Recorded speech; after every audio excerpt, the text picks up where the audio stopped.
Les Journées nationales de l'agriculture, cher Yvan Garnier, bonjour Isabelle, bonjour. Province Bio.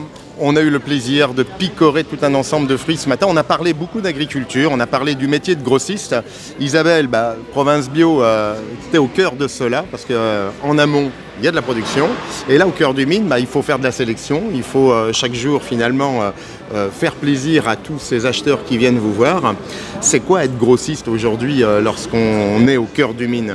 Alors, être grossiste, moi je vais donner une petite anecdote qui m'est arrivée cette semaine quand j'ai fait une petite animation dans une école à Pont-Saint-Martin, là, cette semaine, pour expliquer le rôle de grossiste. Et des petits-enfants de CM1, CM2, à la question « Qu'est-ce que c'est qu'un grossiste ?» On m'a répondu « C'est quelqu'un qui empêche les gens de devenir gros ». Alors je vous en parle ce matin parce que j'ai trouvé ça très rigolo quand même.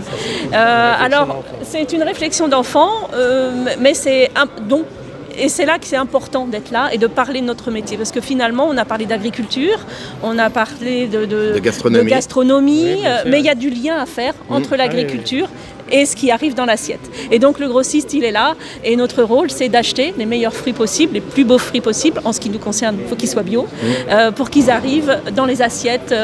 Alors pour qu'ils arrivent, chère Isabelle, dans les assiettes, on l'a vu, c'est qu'il y a une diversité de commandes. Et cette diversité de commandes nécessite une multiplicité de services. Et c'est ça aussi peut-être un des points forts d'être grossiste. C'est-à-dire c'est s'adapter à l'écoute en amont et à l'exigence en aval et de mettre finalement en accord cela. Ah bien évidemment, parce qu'on peut avoir des petites demandes, voilà, de gens qui font de la petite restauration, de la restauration importée, des plus gros volumes, comme de la restauration collective et autres. Et on est obligé de s'adapter à toutes ces demandes et de faire nos sélections en fonction. Exactement. Jouer les saisons, cher Yvon. Alors, et Isabelle, on va vous mettre en accord. La saisonnalité, pour un cuisinier, c'est prioritaire. On peut pas, il faut jouer avec les produits du moment et imaginer comment on va réaliser pour que ça soit bon. La finalité, il faut que ça soit bon, avec des bons produits dans la bonne saison. Voilà. Alors on sait qu'on a un fruit légume. Tu vois vers quoi je vais tendre, chère Isabelle, qu'est la tomate, que tout le monde en veut. Alors la tomate, on doit en manger à partir de quel mois ici? C'est tout à fait la période là. On y est. Pas en février. Nous y sommes. Alors pas en février, pas en janvier. Voilà. 22 variétés. Au bon mot.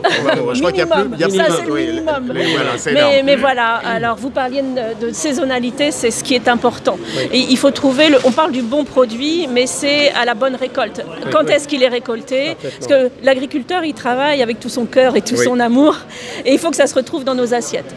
Et clairement, on parlait de la tomate, on est en pleine saison, donc il faut manger de la tomate. Maintenant, on mangera des pommes au mois de septembre. Qui est un fruit d'ailleurs, il faut le savoir. Voilà, exactement. J'ai dit un fruit et légume, histoire de faire un clin d'œil.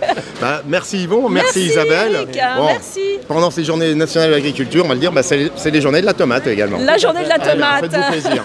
Bien, merci Eric. Merci Eric. Les 18, 19 et 20 juin, participez aux Journées nationales de l'agriculture. 3 jours de visite et d'animation pour découvrir notre patrimoine agricole. Tout le programme sur journéeagriculture.fr.